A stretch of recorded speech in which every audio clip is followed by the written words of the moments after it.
ഇന്ന് നമുക്ക് ക്ലാസ് എടുക്കുന്നതിന് നമ്മോടൊപ്പം എത്തിയിരിക്കുന്ന അതിഥി പ്രൊഫസർ ഡോക്ടർ പി ഗോപാലകൃഷ്ണൻ സാറാണ്.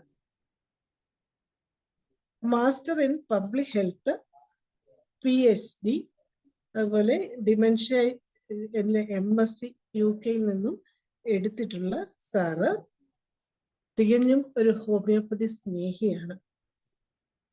നമ്മുടെ IFPHുമായിട്ട് വളരെയധികം സഹകരണത്തോട് നിൽക്കുന്ന ഒരു സാറാണ്. നമ്മുടെ സഹസ്ര എന്ന ഇന്റർനാഷണൽ ഫോറം ഫോർ പ്രൊമോട്ടിംഗ് ഹോമിയോപ്പതിയുടെ 1000ാം ദിവസത്തില് നടത്തപ്പെട്ട ലേഖന മത്സരത്തില് സാറിനാണ് 1ാം സ്ഥാനം ലഭിച്ചത്. നമ്മളുടെ എല്ലാ പല പരിപാടികളിലും സാറ് പങ്കെടുക്കാറുണ്ട്. Sir Alappuzha TD government medical കോളേജിലെ കമ്മ്യൂണിറ്റി മെഡിസിൻ വിഭാഗത്തിലെ മുൻ അസോസിയേറ്റ് പ്രൊഫസറാണ്. ഇന്ന് നമുക്ക് ക്ലാസ് എടുക്കുന്ന വിഷയം ഫ്ലൂറോസിസ് എന്നതിലാണ്. ഈ വിഷയത്തിൽ ക്ലാസ് എടുക്കുന്നതിന് പ്രൊഫസർ ഡോക്ടർ പി ഗോപാലകൃഷ്ണൻ സാറിനെ ആദരപൂർവം ഈ പ്ലാറ്റ്ഫോമിലേക്ക് സ്വാഗതം ചെയ്തുകൊള്ളുന്നു. സാറിന് ക്ലാസ് ആരംഭിക്കാം. ഹലോ, കേൾക്കാമോ? കേൾക്കാം സാർ. ക്യാമറ കുറച്ചുകൂടെ ഒന്ന് കറക്റ്റ് ആക്കണം സാറേ. മുഖത്തിന്റെ പകുതി ഓക്കെ, ശരിയാ. ഇപ്പൊ ശരിയായിട്ടുണ്ട്. ഓക്കെ. സ്ക്രീൻ കാണാമല്ലോ അല്ലേ? കാണാം. സ്ക്രീൻ കാണാമല്ലോ. ക്ലിയർ ആണ്. ഓക്കെ, അപ്പോൾ എല്ലാവർക്കും നമസ്കാരം. ബഹുമാനപ്പെട്ട ചെയർപേഴ്സൺ ഡോക്ടർ ധനേഷ് സാർ, ഒക്കെ എല്ലാവർക്കും നമസ്കാരം. ഞാൻ 1-2 സെഷൻ നേരത്തെ പ്രസന്റ് ചെയ്തിട്ടുണ്ട്. ഇപ്പം വളരെ വേഗം തന്ന ഒരു നോട്ടീസ് അനുസരിച്ചുള്ള പ്രസന്റേഷനാണ് ഫ്ലൂറോസിസ് എന്ന വിഷയം. അന്തർദേശീയമായി തന്നെ വളരെ പ്രാധാന്യമുള്ള ഒരു വിഷയമാണ് ഫ്ലൂറോസിസ്. ഒരു നോൺ കമ്മ്യൂണിക്കബിൾ ഡിസീസാണ് ഫ്ലൂറോസിസ്. പക്ഷെ അതിൻ്റെ ആരോഗ്യ പ്രശ്നത്തിന്റെ ഗൗരവം അനുസരിച്ചുള്ള ഒരു പ്രാധാന്യം പല രാജ്യങ്ങളിലും അതിന് കൊടുക്കുന്നില്ല. പല സംസ്ഥാനങ്ങളിലും, പ്രത്യേകിച്ച് കേരളത്തിൽ, അതിൻ്റെ ആരോഗ്യ പ്രശ്നം തിരിച്ചറിഞ്ഞിട്ട് പോലും ആവശ്യമായിട്ടുള്ള മുൻകരുതൽ എടുക്കുകയോ രോഗനിവാരണത്തിന് ആവശ്യമായിട്ടുള്ള പ്രവർത്തനങ്ങൾ കാര്യമായി നടക്കുകയോ ചെയ്യുന്നില്ല. ഫ്ലൂറോസിസ് എന്ന് പറയുന്നത് ഒരു നോൺ കമ്മ്യൂണിക്കബിൾ ഡിസീസ് ആണെന്ന് ഞാൻ പറഞ്ഞു. അപ്പൊ ഇത് ഉണ്ടാകാനുള്ള കാരണം എന്ന് പറയുന്നത്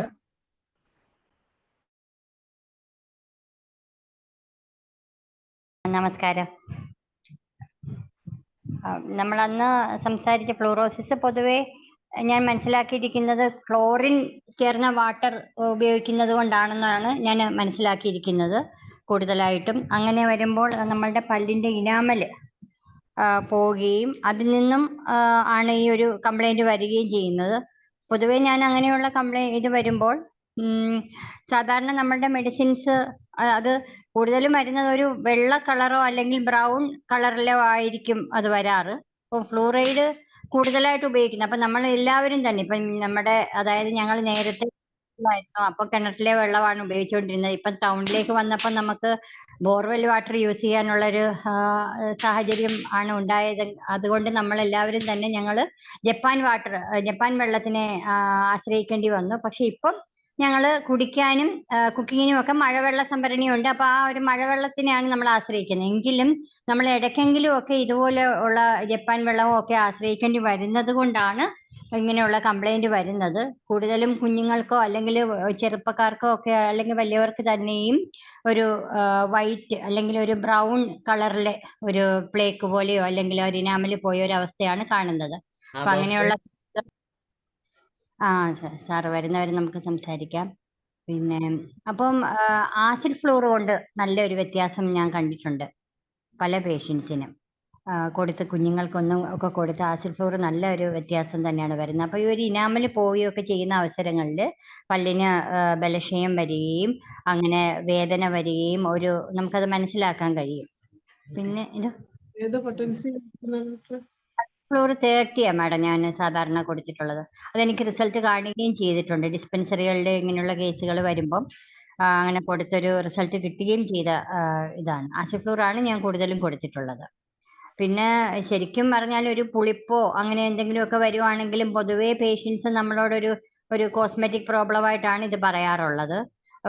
സാധാരണ ഒരു നല്ല വൈറ്റ് ഇത് ആയിട്ടുള്ള ദന്തം നമ്മുടെയൊക്കെ ഒരു ബ്യൂട്ടി സങ്കല്പം കൂടിയാണല്ലോ.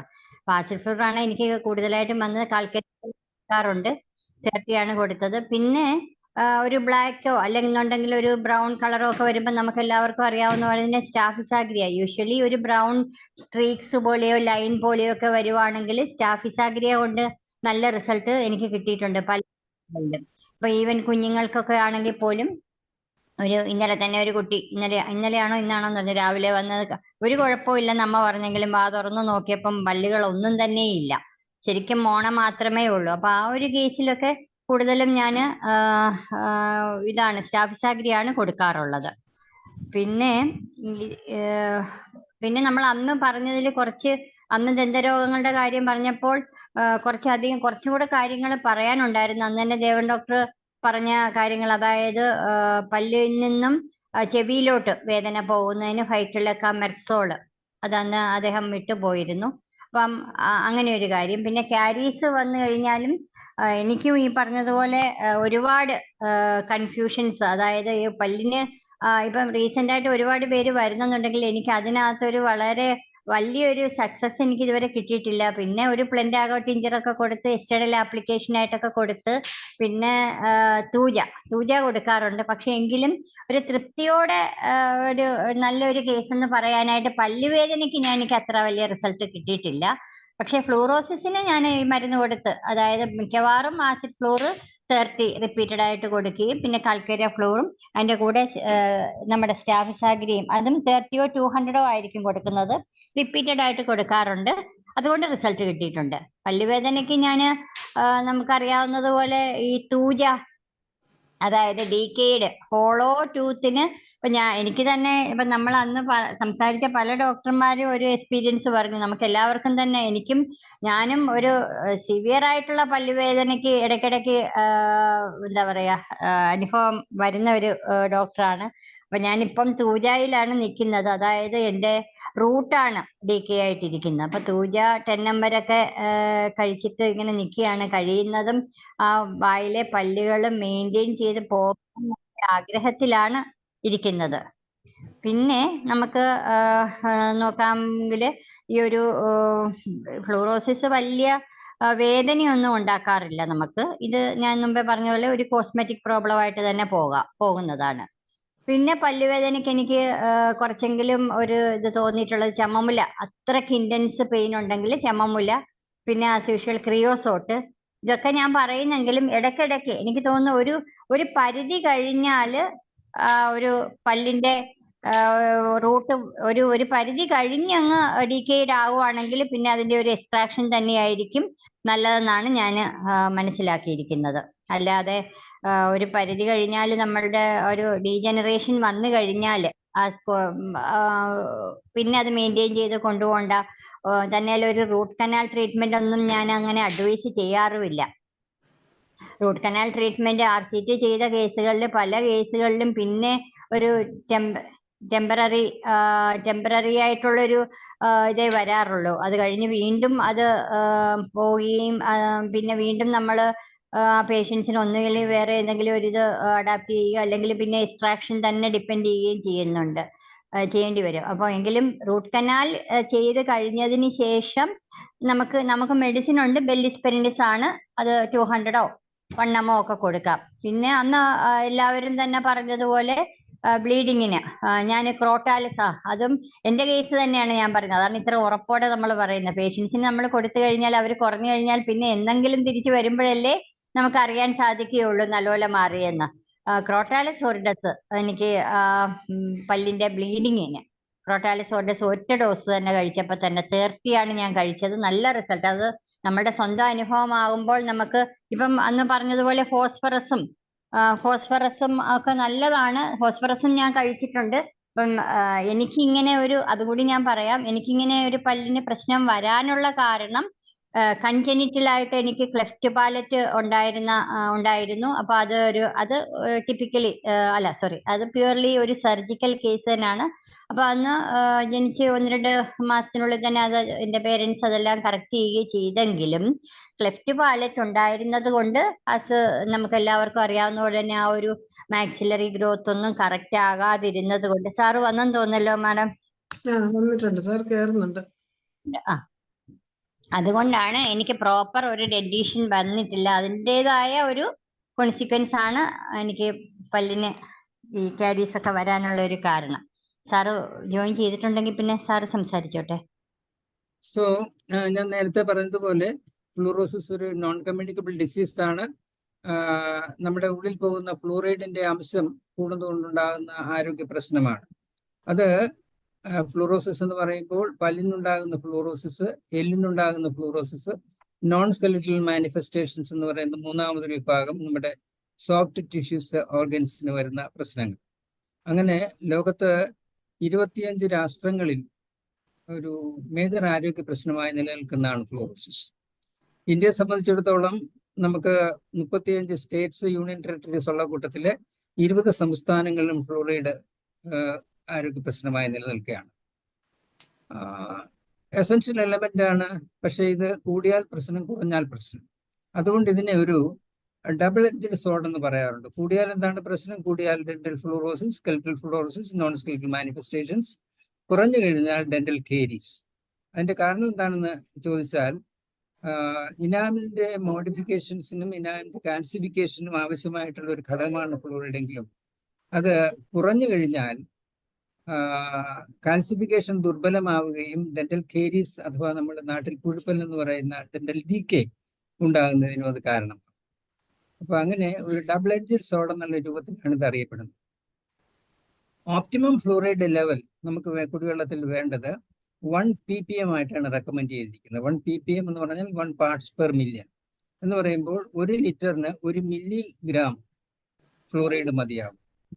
പിന്നെ ഇതിന്റെ difference between the desirable dose and the toxic dose is very narrow.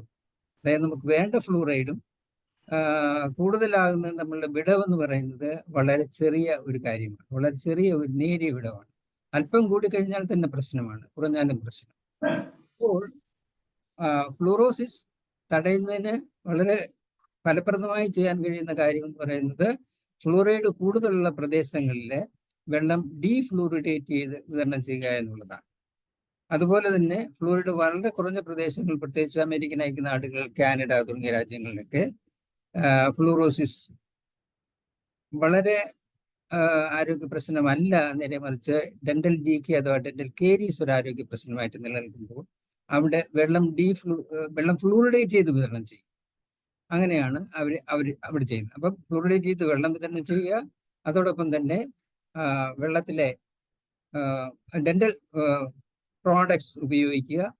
അങ്ങനെയൊക്കെയാണ് ഡെന്റൽ കേരീസ് തടയുന്നതിന് വേണ്ടി അവർ ചെയ്യുന്നത്. So excess consumption lead to skeletal fluorosis, dental fluorosis and non-skeletal manifestations. Then optimum recommended fluoride level is 1 ppm.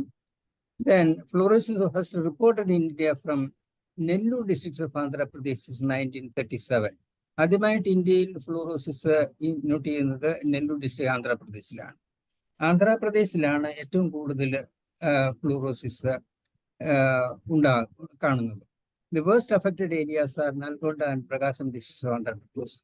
ആന്ധ്രാപ്രദേശിലെ പ്രകാശവും നൽകൊണ്ട ജില്ലകളിലാണ് fluorosis കൂടുതലായിട്ട് കണ്ടിട്ടുള്ളത്.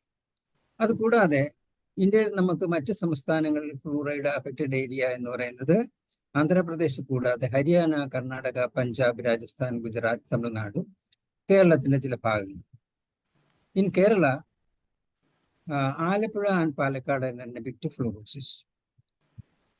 ഈ ആലപ്പുഴയും പാലക്കാടും എൻഡമിക് ആണ് അല്ലെങ്കിൽ ഫ്ലൂറോസിസ് ഉണ്ട് എന്നുള്ള ഒരു ധാരണ മാത്രമേ നമുക്കുണ്ടായിരുന്നുള്ളൂ. അതിനെക്കുറിച്ചുള്ള പഠനം ശരിക്കും പറഞ്ഞാൽ ഫ്ലൂറോസിസിന്റെ ഒരു ചരിത്രം, ഫ്ലൂറോസിസിന്റെ കേരളത്തിലെ ഗവേഷണ ചരിത്രം എന്ന് പറയുന്നത് ആലപ്പുഴയിലാണ് തുടങ്ങുന്നത്.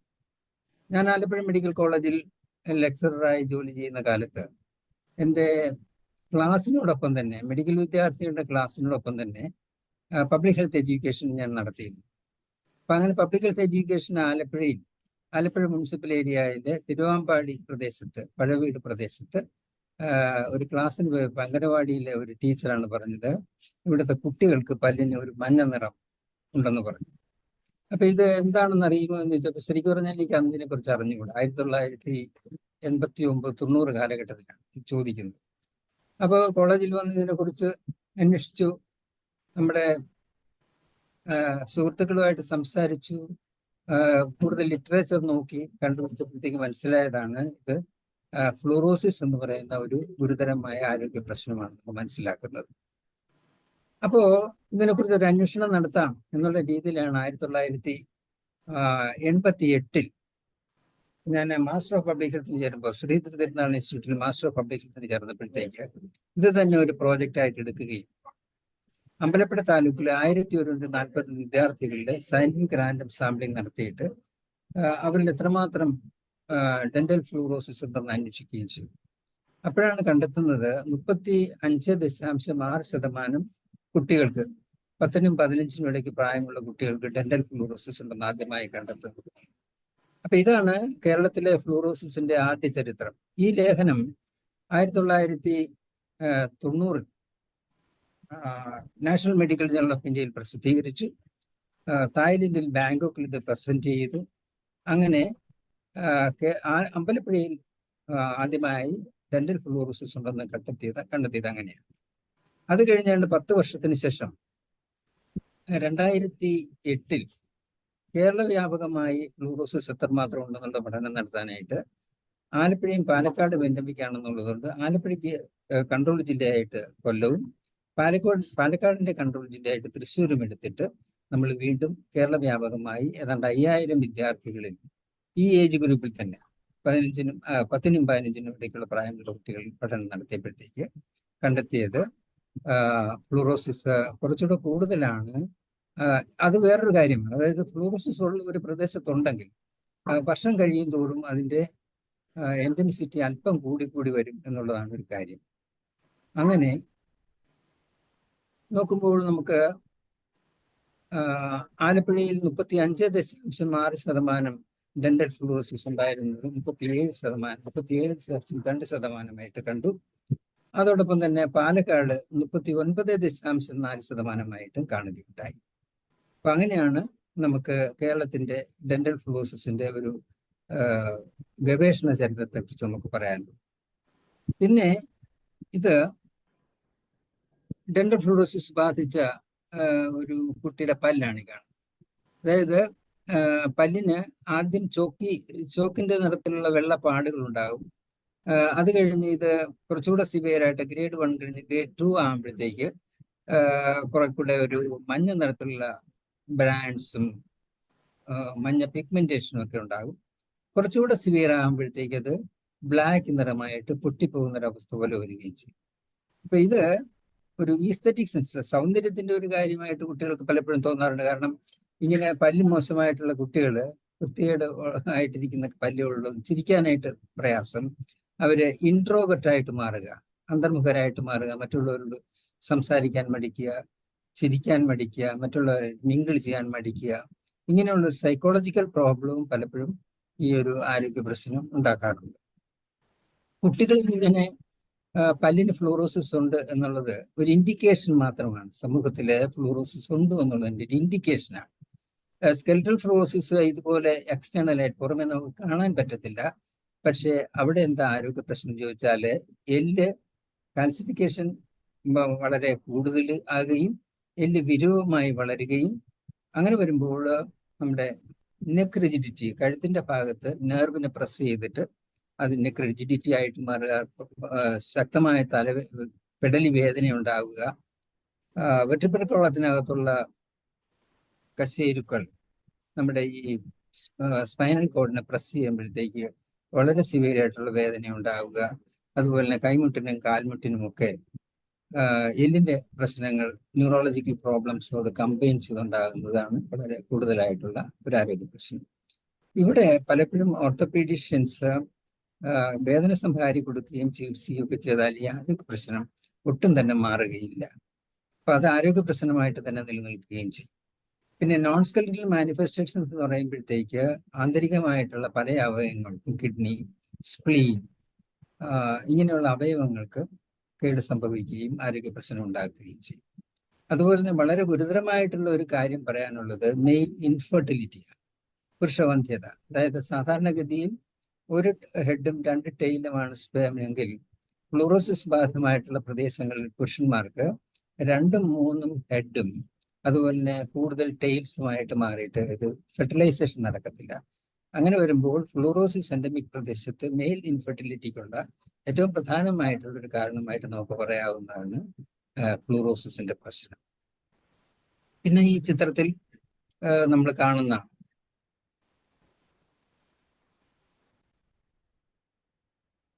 നെക്സ്റ്റ് സ്ലൈഡ്,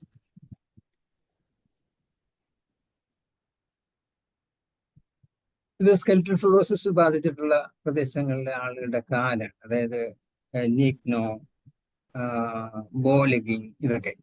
അപ്പൊ ഇത് ഇങ്ങനെയുള്ള ആരോഗ്യ പ്രശ്നമുള്ള പ്രദേശങ്ങളിൽ കുട്ടികൾ സ്കൂളിൽ പോകാൻ മടിക്കുക, സ്കൂളിൽ പോകാൻ സാധ്യമാകാതായി തീരുക, സ്കൂൾ ഡ്രോപ്പ് ഔട്ട്സ്, അങ്ങനെയുള്ള ആരോഗ്യ പ്രശ്നങ്ങളും പബ്ലിക് ഹെൽത്ത് പ്രോബ്ലംസും എഡ്യൂക്കേഷൻ പ്രോബ്ലംസും ഒക്കെ ഉണ്ടാകുന്നുണ്ട്.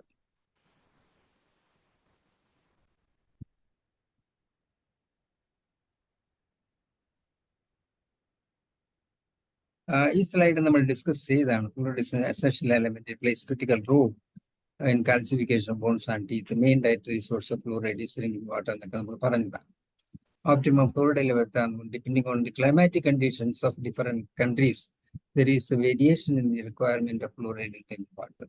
അതായത് രാജ്യത്തിന്റെ കാലാവസ്ഥയ്ക്ക് അനുസരണമായി വെള്ളത്തിലെ ഫ്ലൂറൈഡിന്റെ അംശത്തിന്റെ കാര്യം കണക്കിലെടുത്തുകൊണ്ട് തന്നെയാണെങ്കിൽ പോലും കുടിക്കുന്ന വെള്ളത്തിന്റെ അളവ് വ്യത്യാസപ്പെടുന്നതിനനുസരിച്ച് ഓരോരോ പ്രദേശങ്ങളിലും റിക്വയർമെന്റ് ഓഫ് ഫ്ലൂറൈഡ് മാറി വരും എന്നുള്ളതാണ് സൂചിപ്പിക്കുന്നത്. പിന്നെ ട്രോപ്പിക്കൽ കൺട്രീസ്, ഉഷ്ണമേഖലാ രാജ്യങ്ങളിൽ ആളുകൾ കൂടുതൽ വെള്ളം കുടിക്കുന്നത് തന്നെ അവിടെ വളരെ ജനറലൈസ്ഡ് ആയിട്ട് നമുക്ക് 1 ppm ഫ്ലൂറൈഡ് വേണമെന്ന് നിർബന്ധിക്കാൻ പറ്റത്തില്ല. അങ്ങനെ 1 ppm ഉള്ള പ്രദേശങ്ങളിൽ ഉഷ്ണമേഖലാ രാജ്യങ്ങളിൽ ആളുകൾ കൂടുതൽ വെള്ളം കുടിക്കുന്നതുകൊണ്ട് 1 ppm താഴെ മതിയാകും ഫ്ലൂറൈഡ് എന്നുള്ളതാണ് കണക്കാക്കിയിരിക്കുന്നത്. അതുകൊണ്ട് പൊതുവെ നമുക്ക് പറഞ്ഞാൽ 1 ppm ഫ്ലൂറൈഡ് ഉള്ള 1 പാർട്സ് പെർ മില്യൺ ഫ്ലൂറൈഡ് ഉള്ള പ്രദേശങ്ങളിൽ പോലും 12% ഫ്ലൂറോസിസ് ഉള്ളതായി meta analysis തെളിഞ്ഞിട്ടുണ്ട്.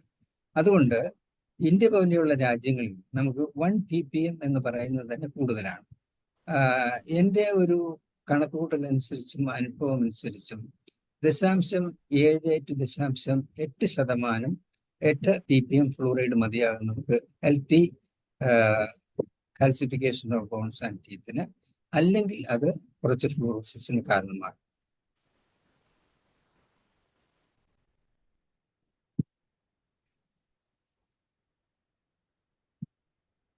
Fluoride is a disease in which excessive dietary fluoride causes damage to teeth, bones, and certain internal organs, like I already discussed. It's a public health problem in several parts of the world, 20 states, union territories, അതൊക്കെ നമ്മൾ പറഞ്ഞു. Then endemicity Andhra Pradeshile അങ്ങനെ പറഞ്ഞു. പിന്നെ birds affected areas are Nalgonda and Prakasam district of Andhra Pradesh, Alappuzha and Palakkad are endemic. Then deficiency of fluoride dental caries, excess consumption lead to dental fibrosis. The difference between the desirable dose and the toxic dose is narrow. Then risk factors of high fluoride content in water, surface water, groundwater, malnutrition, black tea consumption, fluoridated toothpaste. അതായത് ഏറ്റവും കൂടുതൽ risk factor fluoride ഉണ്ടാകാനുള്ള കാരണം എന്ന് പറയുന്നത് നേരത്തെ നമ്മൾ സൂചിപ്പിച്ചതുപോലെ വെള്ളത്തിന്റെ ഫ്ലൂറൈഡിന്റെ അളവ് കൂടുതൽ തന്നെയാണ്. അവിടെ ഗ്രൗണ്ട് വാട്ടറും സർഫസ് വാട്ടറും ആയിട്ടുള്ള വ്യത്യാസം, അതായത് ആലപ്പുഴയും പാലക്കാടും ഗ്രൗണ്ട് വാട്ടർ ടാപ്പ് ചെയ്ത് വെള്ളം ഡിസ്ട്രിബ്യൂട്ട് ചെയ്യുകയാണ് വാട്ടർ അതോറിറ്റി. അന്നേരം മറ്റ് പല ജില്ലകളിലും ഈ 2 ജില്ലകൾ ഒഴിച്ച് ബാക്കി ജില്ലകളിലെല്ലാം തന്നെ സർഫസ് വാട്ടറാണ് ഉപയോഗിക്കുന്നത്. അതായത് നദീജലമോ അല്ലെങ്കിൽ കൂടുതൽ ആളുകളും കിണർ വെള്ളവും ഉപയോഗിക്കുന്ന പ്രദേശമാകുമ്പോഴത്തേക്കും ഫ്ലൂറൈഡ് കുറവായിരിക്കും.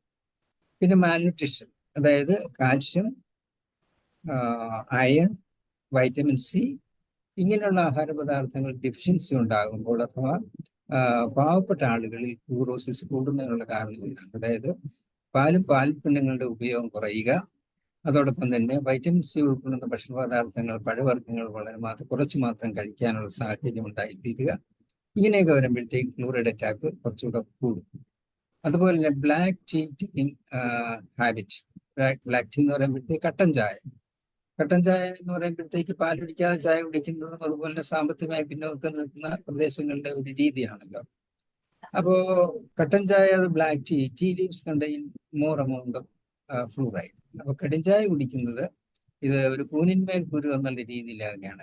ഈ ഫ്ലൂറോസിസ് ഉള്ള പ്രദേശങ്ങളിൽ കുറച്ചുകൂടെ ശക്തമായ ഫ്ലൂറോസിസ് ഉണ്ടാകാൻ കാരണമായി തീരുന്നു ഈ കടുംചായ ഉപയോഗം.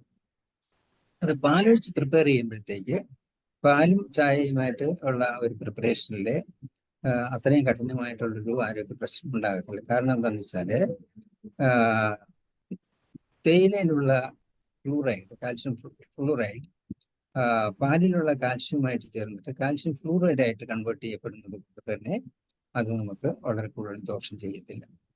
പിന്നെ വേറെ ഒരു ദോഷകരമായിട്ടുള്ള ഒരു കാര്യം എന്ന് പറയുന്നത് ഫ്ലൂറിഡേറ്റഡ് ടൂത്ത് പേസ്റ്റ് ആണ്. ഈ ഫ്ലൂറിഡേറ്റഡ് ടൂത്ത് പേസ്റ്റ് എന്ന് പറയുന്നത് ഉണ്ടായത് തന്നെ വെള്ളത്തിൽ ഫ്ലൂറൈഡിന്റെ അംശം വളരെ കുറഞ്ഞ പല രാജ്യങ്ങൾക്കും വേണ്ടിയിട്ട് മൗത്ത് വാഷസ് ഉണ്ടാക്കുന്നത് പോലെ തന്നെ ഫ്ലൂറൈഡ് ചേർത്തുള്ള ടൂത്ത് പേസ്റ്റ് ഉണ്ടാക്കിയതാണ്. കാരണം ഫ്ലൂറൈഡ് ചേർത്തുള്ള ടൂത്ത് പേസ്റ്റ് നമ്മൾ ഉപയോഗിച്ച് ബ്രഷ് ചെയ്യുമ്പോൾ വളരെ നേർത്ത ചർമ്മം വഴി നമ്മുടെ രക്തത്തിലേക്ക് ഫ്ലൂറൈഡ് ചേരുകയും ഡെന്റൽ കേരീസ് ഉണ്ടാകുന്നതിനെ തടയുകയും ചെയ്യും. അതാണ് അതിൻ്റെ ഒരു തത്വം. എന്നാൽ ഫ്ലൂറൈഡ് കൂടുതലുള്ള പ്രദേശങ്ങളിൽ വീണ്ടും ഫ്ലൂറിഡേറ്റഡ് ടൂത്ത് പേസ്റ്റ് ഉപയോഗിക്കുമ്പോൾ നേരത്തെ നമ്മൾ പറഞ്ഞതുപോലെ കൂനിന്മേൽ കുരുവായിത്തീരും, നമുക്ക് വീണ്ടും ഒരു ആരോഗ്യ പ്രശ്നം കൂടുകയാണ് ചെയ്യുന്നത്. അതുകൊണ്ട് ഫ്ലൂറൈഡ് കൂടുതലുള്ള പ്രദേശങ്ങളിൽ, ഫ്ലൂറോസിസ് ഉള്ള പ്രദേശങ്ങളിൽ ഒരു പബ്ലിക് അഡ്രസ്സിംഗ് സിസ്റ്റം എന്നുള്ള രീതി, പബ്ലിക് ഹെൽത്ത് അഡ്രസ്സിംഗ് സിസ്റ്റം എന്നുള്ള രീതിയിൽ നമുക്ക് ഫ്ലൂറിഡേറ്റഡ് ടൂത്ത് പേസ്റ്റിനെ നിരോധിക്കേണ്ടതായിട്ടാണ് ഇരിക്കുന്നത്. അല്ലെങ്കിൽ അത് കൂടുതൽ ആരോഗ്യ പ്രശ്നത്തിന് കാരണമാകും. ഇത് ഒരു ഡബിൾ എഡ്ജഡ് സോഡിന്റെ ഒരു ചിത്രമാണ്. അതായത് വെള്ളത്തിൽ ഫ്ലൂറൈഡിന്റെ അംശം കൂടുന്നതിനനുസരിച്ച് നമുക്ക് dental fluorosis grade 1 mild, very mild, moderate and severe എന്നുള്ള രീതിയിൽ ഫ്ലൂറൈഡ് കൂടുന്നതിനനുസൃതമായിട്ട് ഫ്ലൂറോസിസ് കൂടുകയും വെള്ളത്തിൽ ഫ്ലൂറൈഡിന്റെ അംശം കുറയുന്നതിനനുസൃതമായിട്ട് ഡെന്റൽ കേരീസ് കൂടുകയും ചെയ്യുന്ന ഒരു ചിത്രമാണ് ഈ കാണുന്നത്.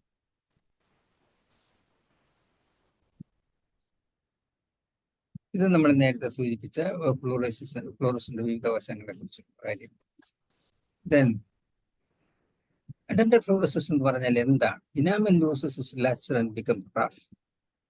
പല്ലിന്റെ ഇനാമല് വളരെ സാധാരണഗതിയിൽ ഒരു ഐവറി ടിൻറ്റഡ് വൈറ്റ് കളറാണ്, വളരെ സൗന്ദര്യമുള്ള ഇനാമൽ.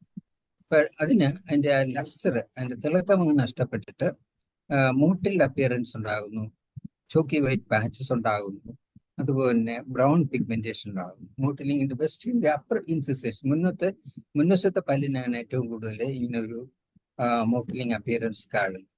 അതോടൊപ്പം തന്നെ ഇത് കുട്ടികളിലാണ്, ഒരു 8 വയസ്സിനും 12 വയസ്സിനും ഇടയ്ക്കുള്ള കുട്ടികളിലാണ് ഇത് കൂടുതലായിട്ട് ഡെവലപ്പ് ചെയ്ത് വരുന്നത്. അങ്ങനെ ഡെവലപ്പ് ചെയ്യാനുള്ള കാരണം എന്ന് പറയുന്നത് ഈ കുട്ടികൾ കുടിക്കുന്ന വെള്ളത്തിലെ ഫ്ലൂറൈഡ് മാത്രമല്ല, ഈ കുട്ടിയെ ഗർഭം ധരിച്ചിരുന്ന സമയത്ത് അമ്മ ഉപയോഗിച്ചിരുന്ന വെള്ളത്തിലെ ഫ്ലൂറൈഡിന്റെ അംശവും ഈ കുട്ടിക്ക് പല്ല് ഡെവലപ്പ് ചെയ്യുമ്പോഴത്തേക്ക് ഫ്ലൂറോസിസ് ആയി പ്രത്യക്ഷപ്പെടുന്നതിന് കാരണമായി തീർന്നു. അത് കാൽസിഫിക്കേഷൻ നടക്കുന്ന ആ സമയത്ത് കൂടുതൽ ഫ്ലൂറൈഡ് ഉള്ളിൽ പോവുക, അതോടൊപ്പം തന്നെ നേരത്തെ തന്നെ അമ്മ ഉപയോഗിച്ചിട്ടുള്ള വെള്ളത്തിലെ ഫ്ലൂറൈഡും ഇതിൻ്റെ കാരണമായി തീരും.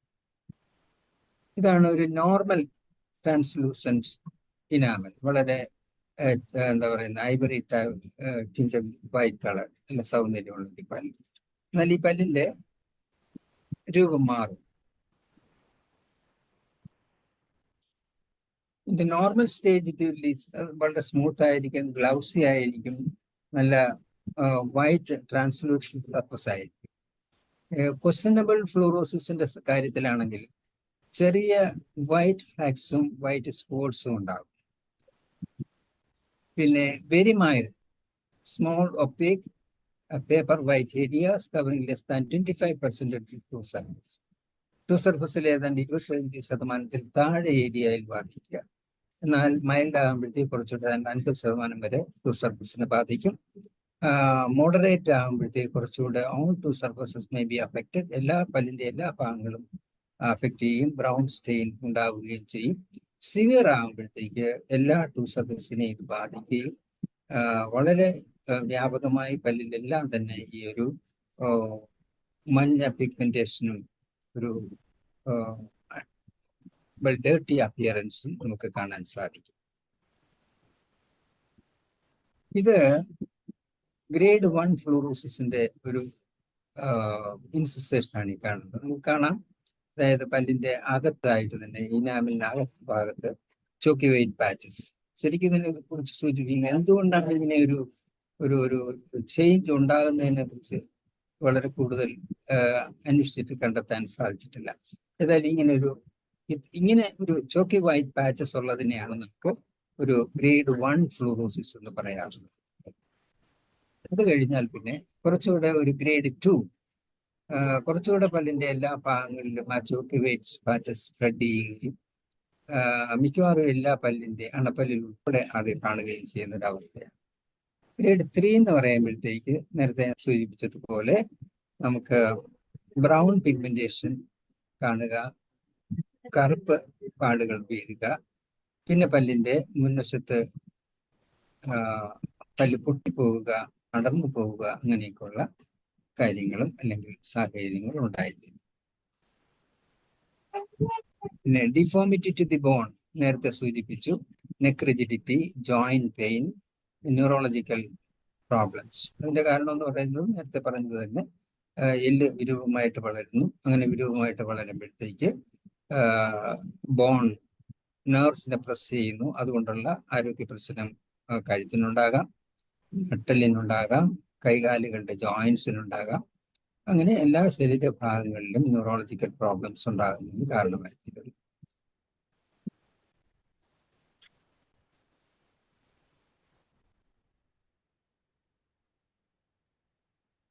ആന്തരികമായിട്ടുള്ള അവയവങ്ങൾക്ക് ഇതിന്റെ ആരോഗ്യ പ്രശ്നം ഉണ്ടാകുന്നു. ഡിഫോമിറ്റി ടു ദി സ്പേം ഞാൻ നേരത്തെ സൂചിപ്പിച്ചു, മെയിൽ ഇൻഫെർട്ടിലിറ്റി കാരണമാകുന്നു. തൈറോയിഡ് ഡിസ്ഫങ്ഷൻ, അതായത് തൈറോയിഡ് പ്രശ്നം കൂടുതലുള്ള ഒരു പ്രദേശത്ത് നമ്മൾ ഗവേഷണം നടത്തുകയെങ്കിൽ ആണ് കണ്ടെത്താൻ പറ്റും. കൂടുതൽ ഫ്ലൂറോസിസ് ഉപയോഗിക്കുന്നവരുടെ അയഡിൻ അബ്സോർപ്ഷൻ കുറഞ്ഞിട്ട് തൈറോയിഡ് പ്രോബ്ലം കൂടുതലായിരുന്നു. ഇനി ഇതിൻ്റെ എല്ലാ പരിഹാര മാർഗങ്ങൾ എന്ന് പറയുന്നത് ഡീഫ്ലൂറിഡേഷൻ ഓഫ് വാട്ടറാണ്.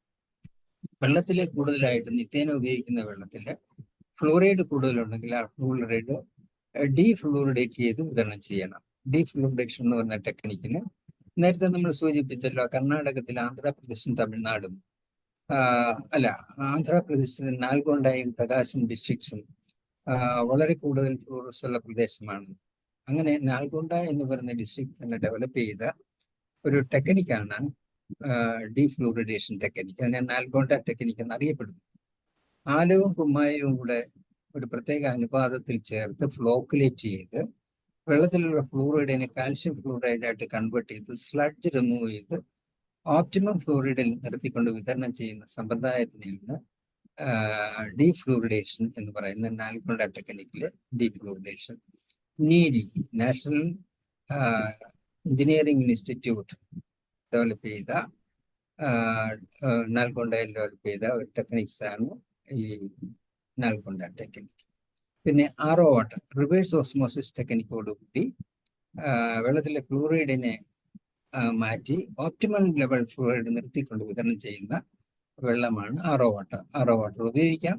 പക്ഷേ ആറോ വാട്ടർ കൂടുതലായിട്ട് ഉപയോഗിക്കുമ്പോഴത്തേന് വേറെയും ചില എന്താ പറയുന്നത് കോൺട്രവേഴ്സി ഉണ്ട്, വിവാദങ്ങളുണ്ട്. മറ്റാവശ്യമായിട്ടുള്ള ചില എലമെന്റ്സും ഒക്കെ നമുക്ക് നഷ്ടമായി പോകുന്നു.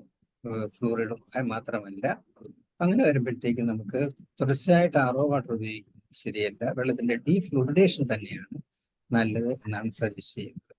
പക്ഷേ കേരളത്തിൽ നമുക്ക് ഇതേവരെ ഡീഫ്ലൂറിഡേഷൻ പ്ലാന്റ് ഉണ്ടായിട്ടില്ല. ഞാൻ എൻ്റെ ഗവേഷണം 2 ഗവേഷണ ലേഖനങ്ങൾ വന്നതിന് ശേഷം ആലപ്പുഴ ജില്ലാ കളക്ടർ, അമ്പലപ്പുഴ MLA, ആലപ്പുഴ ജില്ലാ പഞ്ചായത്ത് പ്രസിഡന്റ് എല്ലാവർക്കും ഇത് സബ്മിറ്റ് ചെയ്ത് നിരന്തരമായിട്ട് പറഞ്ഞിട്ടുണ്ടെങ്കിലും ഇതേവരെ അതിനൊരു പരിഹാരമോ അത് തുടങ്ങുന്നതിന് ആവശ്യമായ നടപടിയോ സ്വീകരിച്ചിട്ടില്ല. പിന്നെ റെയിൻ വാട്ടർ ഹാർവെസ്റ്റിംഗ് വളരെ നല്ലതാണ്. കാരണം എന്താ വെച്ചാൽ മഴവെള്ളത്തില് 0.1 to 0.3 ppm ഫ്ലൂറൈഡ് മാത്രമേ ഉള്ളൂ. അപ്പൊ ഈ വെള്ളം ഉപയോഗിക്കുകയാണെങ്കിൽ, ഇപ്പൊ ഒരു വർഷം മുഴുവൻ മഴവെള്ളം ഉപയോഗിക്കുകയാണെങ്കിൽ ഫ്ലൂറൈഡ് കലർന്ന വെള്ളം വേറെ ഒരു 6 മാസം ഉപയോഗിക്കുകയാണെങ്കിൽ കോമ്പൻസേറ്റ് ചെയ്ത് നമുക്ക് സാമാന്യമായ ഒരു ഒരു ഒരു ഫ്ലൂറൈഡിന്റെ ഓപ്റ്റിമൽ ലെവലിലേക്ക് നമുക്ക് നിൽക്കാം എന്ന് വേണമെങ്കിൽ പറയാം. അതുകൊണ്ട് റെയിൻ വാട്ടർ ഹാർവെസ്റ്റിംഗ് എന്ന് പറയുന്നത് ഫ്ലൂറൈഡ് എൻഡമിക് പ്രദേശത്ത് ഒരു പരിഹാര മാർഗമായിട്ട് നമുക്ക് നിർദ്ദേശിക്കാവുന്നതാണ്. അതുകൊണ്ട് മഴവെള്ളം നഷ്ടപ്പെടാതെ ഉപയോഗിക്കുക എന്നത് ആലപ്പുഴയും പാലക്കാടും അതുപോലെ എൻഡമിക് പ്രദേശങ്ങളിലും നമുക്ക് നല്ലൊരു കാര്യമാണ്. അതുപോലെ തന്നെ കടിഞ്ചായ കൂടി ഉപയോഗിക്കുക. ഫ്ലൂറിഡേറ്റഡ് ടൂത്ത് പേസ്റ്റ് പൂർണ്ണമായിട്ടും ഇങ്ങനെയുള്ള പ്രദേശങ്ങളിൽ വർജിക്കുക. നല്ല ന്യൂട്രീഷൻ, പ്രത്യേകിച്ച് കാൽഷ്യവും വൈറ്റമിൻ സിയും ആന്റി ഓക്സിഡൻസും ഉള്ള ഭക്ഷണ പദാർത്ഥങ്ങൾ ഉപയോഗിക്കുക എന്നതാണ്. ഇലക്കറികളും ക്യാരറ്റ്, മത്തങ്ങ അങ്ങനെയുള്ള ആന്റി ഓക്സിഡൻസ് ആയിട്ടുള്ള ഭക്ഷണ പദാർത്ഥങ്ങൾ കൂടുതൽ ഉപയോഗിക്കുക. പാല് കൂടുതൽ കഴിക്കുക, പാലിൽ കിഴങ്ങുകൾ ഉപയോഗിക്കാം. നെല്ലിക്ക, നാരങ്ങ ഇങ്ങനെ തുടങ്ങിയ വൈറ്റമിൻ സി കൂടുതലുള്ള ഭക്ഷണ പദാർത്ഥങ്ങൾ ഉപയോഗിക്കുന്നത് നല്ലതാണ്.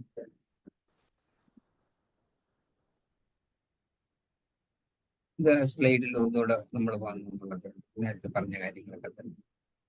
ഓക്കെ, ഇതാണ് നമുക്ക് സംക്ഷിപ്തമായിട്ട് ഫ്ലൂറോസിസിനെ കുറിച്ച് പറയാനുള്ളത്. എങ്കിൽ ഇതൊരു ഡിസ്കഷന് നമുക്ക് ഓപ്പൺ ചെയ്യാം. ആ ഡിസ്കഷനിൽ നമുക്ക് ആവശ്യമായിട്ടുള്ള കാര്യങ്ങൾ ചർച്ച ചെയ്യാമെന്ന് വിചാരിക്കുക. Okay, thank you. ഒരു ചാറ്റ് ബോക്സിൽ ഒരു ചോദ്യം വന്നിട്ടുണ്ട് സാറേ.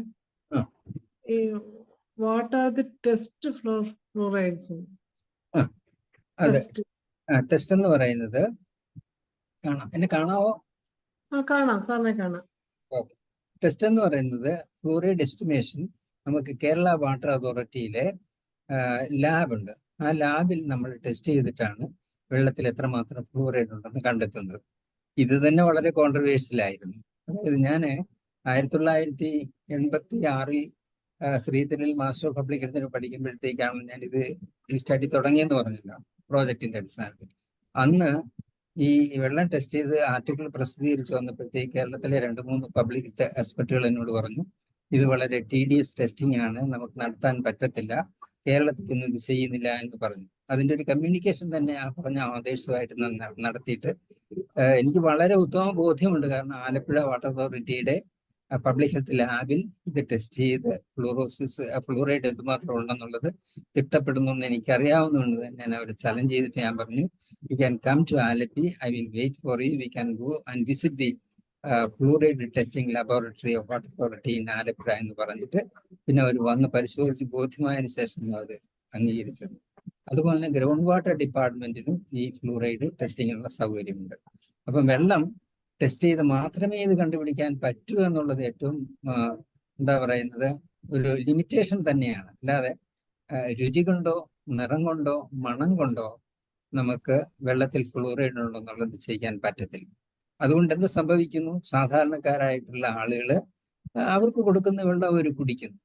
അതുകൊണ്ടാണ് ഞാനിത് ഫസ്റ്റ് ആർട്ടിക്കിൾ പ്രസിദ്ധീകരിച്ചു കഴിഞ്ഞിട്ട് നമ്മുടെ ചീഫ് സെക്രട്ടറി ആയിരുന്ന ഡോക്ടർ മിസ്റ്റർ ജയകുമാർ IAS, അദ്ദേഹം വന്ന് റൂറൽ ഡെവലപ്മെന്റിന്റെ സെക്രട്ടറി ആയിരുന്നു, തിരുവനന്തപുരം സെക്രട്ടേറിയറ്റ് വക്കീൽസ്. അദ്ദേഹത്തിനെ പോയി കണ്ടി കാര്യങ്ങൾക്ക് വിശദീകരിച്ചപ്പോഴത്തേക്ക് അദ്ദേഹം എന്നോട് പറഞ്ഞത്, Gopalakrishnan, then it is criminal to supply this water എന്നാ പറഞ്ഞത്. കാരണം കൊടുക്കുന്ന ഗവൺമെന്റ് അല്ലേ കൊടുക്കുന്നത്, വാട്ടർ അതോറിറ്റി കൊടുക്കുകയാണ്. ആ കൊടുക്കുന്ന വെള്ളം നിസ്സഹായരായിട്ടുള്ള ജനങ്ങൾ അവർ കുടിക്കുന്നു, അവർക്ക് ഫ്ലൂറോസിസ് വരുന്നു, ആരോഗ്യ പ്രശ്നം ഉണ്ടാകും. ആരാ ഇതിന് ഉത്തരവാദി? നിറം കൊണ്ടറിയത്തില്ല, മണം കൊണ്ടറിയത്തില്ല, ഗന്ധം കൊണ്ടറിയത്തില്ല. അപ്പൊ അതുകൊണ്ട് നമുക്ക് ഈ ടെസ്റ്റിംഗ് ആണ് പ്രധാനം. ടെസ്റ്റ് ചെയ്തിട്ട് വെള്ളത്തിൽ ഫ്ലൂറൈഡ് ഉണ്ടോ എന്ന് കണ്ടെത്തുക മാത്രമേ മാർഗമുള്ളൂ. അങ്ങനെ ടെസ്റ്റ് ചെയ്തിട്ട് 1 ppm കൂടുതലുള്ള പ്രദേശങ്ങളിൽ വെള്ളം ഡീഫ്ലൂറൈഡ് ചെയ്യാനുള്ള പബ്ലിക് ഹെൽത്ത് ആക്ടിവിറ്റീസ് തുടങ്ങും. പിന്നെ വേറൊരു കാര്യമുള്ളത്, ചില സ്ഥലങ്ങളിലേക്ക് ഇപ്പം വെള്ളം അതിനുശേഷം വെള്ളം കൊടുത്തു തുടങ്ങിയിട്ടുണ്ടെങ്കിൽ ഇപ്പം ഫ്ലൂറൈഡ് ഉണ്ടോ എന്ന് എങ്ങനെ അറിയും? ഒരു 14 വയസ്സുള്ള അല്ലെങ്കിൽ 10 വയസ്സിനും 15 വയസ്സിനുള്ള കുട്ടിയെ നമ്മൾ പരിശോധിച്ച് കഴിഞ്ഞപ്പോൾ ആ കുട്ടിക്ക് ഡീൻസ് ഇൻഡെക്സ് എന്നുള്ള ആ ഇൻഡെക്സ് വെച്ചാണ് ഗ്രേഡ് 1 ആണോ ഗ്രേഡ് 2 ആണോ 3 ആണോ 4 ആണോ തീരുമാനിക്കുന്നത്. അങ്ങനെ തീരുമാനിക്കുമ്പോൾ ആ കുട്ടി ഇപ്പം നല്ല വെള്ളം കുടിക്കുന്നോ, അതോ ഈ കുട്ടിക്ക് നേരത്തെ അമ്മ വെള്ളം മോശമായിട്ടുള്ള അല്ലെങ്കിൽ ഫ്ലൂറൈഡ് കൂടുതൽ വെള്ളം കുടിച്ചുകൊണ്ട് വന്നതാണോ, അതോ ഈ കുട്ടിക്ക് 1 വയസ്സുള്ള മുതൽ ഈ കുട്ടിയുടെ 6-7 വയസ്സ് വരെ കുടിച്ച വെള്ളത്തിൽ നിന്ന് വന്നതാണോ, ഇങ്ങനെ ഫ്ലൂറൈഡ് കൂടുതൽ ചേർത്ത ഭക്ഷണത്തിൽ നിന്ന് കഴിച്ച ഫ്ലൂറൈഡ് ആണോ ഈ കുട്ടിക്ക് വന്നത് എന്നറിയാനൊരു മാർഗമുണ്ട്. അതൊക്കെ പബ്ലിക് ഹെൽത്ത് എക്സ്പെർട്ടുകൾ അറിയേണ്ടതാണ്. അതെന്താന്ന് വെച്ചാല് യൂറിൻ ഫ്ലൂറൈഡ് എസ്റ്റിമേഷൻ നടത്തണം. യൂറിൻ ഫ്ലൂറൈഡ് എസ്റ്റിമേഷൻ നടത്തുകയാണെങ്കിൽ ഇന്ന് കുടിച്ച അല്ലെങ്കിൽ ഇന്നലെ കുടിച്ച വെള്ളത്തിലെ ഫ്ലൂറൈഡ് എലിമിനേറ്റ് ചെയ്യും കൂടെ. അതാണ് ശാസ്ത്രീയമായി നമുക്ക് ചെയ്യേണ്ടത്. ഇപ്പൊ കുടിക്കുന്ന വെള്ളത്തിൽ ഫ്ലൂറൈഡ് കൂടുതലുണ്ടോ എന്നറിയാനായിട്ട് യൂറിൻ ഫ്ലൂറൈഡ് എസ്റ്റിമേഷൻ നടത്തണം. അല്ലാതെ ഇപ്പം നമ്മൾ പല്ല് പരിശോധിച്ചു കഴിഞ്ഞാൽ ആ കുട്ടിക്ക് ഫ്ലൂറോസിസ് ഉണ്ടെങ്കിൽ അത് ഇപ്പൊ കുടിക്കുന്ന വെള്ളത്തിന്റെ ആണെന്ന് നമുക്ക് കൺഫേം ചെയ്യാനായിട്ട് പറ്റത്തില്ല. അതാണ് അതിനെക്കുറിച്ച് പറയാനുള്ളത്. ഏതായാലും ടെസ്റ്റിനെ കുറിച്ച് ചോദിച്ചുകൊണ്ട് ഇത്രയും കാര്യം ഞാൻ പറഞ്ഞതാണ്. ടെസ്റ്റ് എന്ന് പറയുന്നത് വാട്ടർ ഫ്ലൂറൈഡ് ടെസ്റ്റിംഗ് എല്ലാ വാട്ടർ അതോറിറ്റീസ് ലാബിലും ലഭ്യമാണ്. അത് ഫ്രീ ആണോ സാറേ? ഫ്രീ അല്ല, നമ്മൾ വെള്ളം കൊണ്ട് കൊടുക്കുകയാണെങ്കിൽ നമുക്ക് ഒരു 100-150 രൂപ കൊടുക്കേണ്ടി വരും ടെസ്റ്റിങ്ങിന്. ഇനി ധനേഷ് ഡോക്ടർ എന്തോ ധനേഷ് ഡോക്ടർ ആൻഡ്രൈസ് ചെയ്തിട്ടുണ്ട്. ഡോക്ടർക്ക് വളരെ വളരെ ചെറിയ ഒരു സമയം കൊണ്ട് സാറ് വളരെ നല്ല ഒരു പ്രസന്റേഷൻ ആണ് നടത്തിയത്. നമ്മുടെ ഇടയ്ക്കിടയ്ക്ക് നെറ്റ് പ്രശ്നമായെങ്കിലും കാര്യങ്ങളൊക്കെ വളരെ സംയോജിതമായി നമുക്ക് തീർക്കാൻ പറ്റി. ഇടയ്ക്ക് ഇത് ബ്രേക്ക് വന്ന സമയത്ത് രാജേശ്വരി ഡോക്ടർ ഇടപെട്ട് അത്യാവശ്യം ഹോമിയോപ്പതിയുടെ മരുന്നുകളെ കുറിച്ചൊക്കെ ചർച്ച ചെയ്തു. അപ്പൊ ഇതിനകത്ത് ഇപ്പോഴ് ഒരു ചോദ്യം വന്നിരുന്നു, ഇത് ടെസ്റ്റ് ചെയ്യുന്ന കാര്യം. ഇപ്പൊ സാറത് പറഞ്ഞ് അത് പേയ്മെന്റോട് കൂടിയാണ്. പക്ഷെ നമ്മള് എല്ലാ ഡോക്ടർമാരും അറിയേണ്ട ഒരു വസ്തുതയുണ്ട്.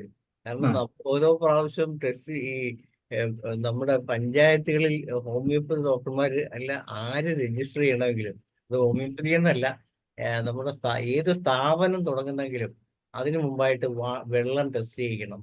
അപ്പൊ ഈ വെള്ളം ടെസ്റ്റ് ചെയ്യിക്കുമ്പോൾ അതിനകത്ത് ഇതെല്ലാം ഉള്ളൊരു റിപ്പോർട്ടാണ് നമുക്ക് കിട്ടുന്നത്. അപ്പൊ നമ്മൾ അതായത് നമ്മൾ കുടിക്കാൻ ഉപയോഗിക്കുന്ന, അല്ലെ നമ്മുടെ ക്ലിനിക്കിലോ നമ്മുടെ സ്ഥാപനത്തിലോ ഏത് വെള്ളമാണ് ഉപയോഗിക്കുന്നത് ആ വെള്ളം വേണം കൊടുക്കാൻ. അതിന് അവര് കുപ്പി തരും. ആദ്യം നമ്മൾ അവിടെ പോയി ഫീസ് അടയ്ക്കണം. ഫീസ് അടച്ചു കഴിയുമ്പോൾ അത് 1000-ഓളം വരും. അത് കഴിഞ്ഞ് ഒരു കുപ്പി തന്നു വിടും. ഈ കുപ്പി വെള്ളം നമ്മൾ നിറച്ചവിടെ കൊണ്ട് കൊടുക്കണം. അത് കഴിഞ്ഞ് അവർ ടെസ്റ്റ് ചെയ്ത് റിപ്പോർട്ട് തരും. ഇതാണ് അതിന്റെ നടപടി. അപ്പൊ അത് വളരെ നല്ല രീതിയിൽ നമ്മൾ ചെയ്തെങ്കിൽ മാത്രമേ നമുക്ക് നല്ല ആ ഒരു സർട്ടിഫിക്കറ്റ് കിട്ടിക്കഴിഞ്ഞാൽ അത് നമ്മൾ ഹെൽത്ത് ഇൻസ്പെക്ടർക്ക് കൊടുക്കുകയും അദ്ദേഹം വന്നത് കൺഫർമേഷൻ ചെയ്തതിന് ശേഷം മാത്രമേ നമുക്ക് ലൈസൻസിന് പോലും അപേക്ഷിക്കാൻ പറ്റുള്ളൂ. ഇതാണ് ഇപ്പോഴത്തെ ഏറ്റവും പുതിയ. അതായത് എവിടെ തൊട്ടാലും നമ്മൾ കാശ് മുടക്കണം. സത്യത്തിൽ വെള്ളം ടെസ്റ്റ് ചെയ്യുന്നത് സർക്കാരിന്റെ ബാധ്യതയല്ല, അതാത് വ്യക്തികളുടെ ബാധ്യതയാണ്. അപ്പൊ അതുകൊണ്ട് ഈ പ്രോസസ് ഇതുപോലുള്ള കാര്യങ്ങൾ ഇപ്പൊ സാറ് പറയുമ്പോഴാണ് ഇതിനകത്ത് ഈ പറഞ്ഞ സർക്കാർ തരുന്ന വെള്ളത്തിൽ പോലും ഇതാണ് അവസ്ഥ എന്ന് നമ്മൾ ശ്രദ്ധിക്കുന്നത്. എന്തായാലും വളരെ നല്ലൊരു സെഷൻ ആയിരുന്നു എന്ന് പറയാൻ. സാറേ, ഇതിന്റെ ഞാൻ ഹോമിയോപ്പതിയുടെ ഒരു സെന്റൻസ് കൂടെ ഒന്ന് പറഞ്ഞോട്ടെ. അപ്പൊ ഇത് ഈ ഹോമിയോപ്പതിയുടെ ഈ ഫോറത്തിൽ ഇത് അവതരിപ്പിക്കാൻ കാരണമെന്ന് പറയുന്നത്, എനിക്ക് ഹോമിയോപ്പതിയിലുള്ള ഒരു വിശ്വാസം കൂടെ കണക്കിലെടുത്തുകൊണ്ടാണ് ഞാൻ ചെയ്യുന്നത്. കാരണം പല അസുഖങ്ങൾക്കും സർജറി ആവശ്യമായി വരുന്നത് കേസിലും അലോപ്പതി വഴിമുട്ടി നിൽക്കുന്ന സന്ദർഭങ്ങളിലൊക്കെ ഹോമിയോയുടെ ഫലപ്രദമായിട്ടുള്ള ഔഷധങ്ങൾക്ക് വളരെയേറെ ഫലപ്രദമായി ചെയ്യാൻ കഴിയുമെന്നുള്ളൊരു വിശ്വാസമുള്ള ആളാണ് ഞാൻ. അപ്പോ ഈ ഡെന്റൽ ഫ്ലൂറോസിസിനും സ്കെൽറ്റൽ ഫ്ലൂറോസിസിനും നോൺ സ്കെൽറ്റൽ മാനിഫെസ്റ്റേഷൻസിനും ഫലപ്രദമായിട്ടുള്ള ഹോമിയോ മരുന്ന് എന്താണ് എന്നുള്ളത് കണ്ടെത്തി അതിനാവശ്യമായിട്ടുള്ള ഒരു ഗവേഷണവും പരീക്ഷണവും ഉൾപ്പെടെ ഒരു ചികിത്സാ സമ്പ്രദായം നമ്മുടെ നല്ല ഹോമിയോ ഡോക്ടേഴ്സ് ചെയ്യുന്നത് വളരെ നന്നായിരിക്കുമെന്നാണ് എനിക്ക് പറയാനുള്ളത്.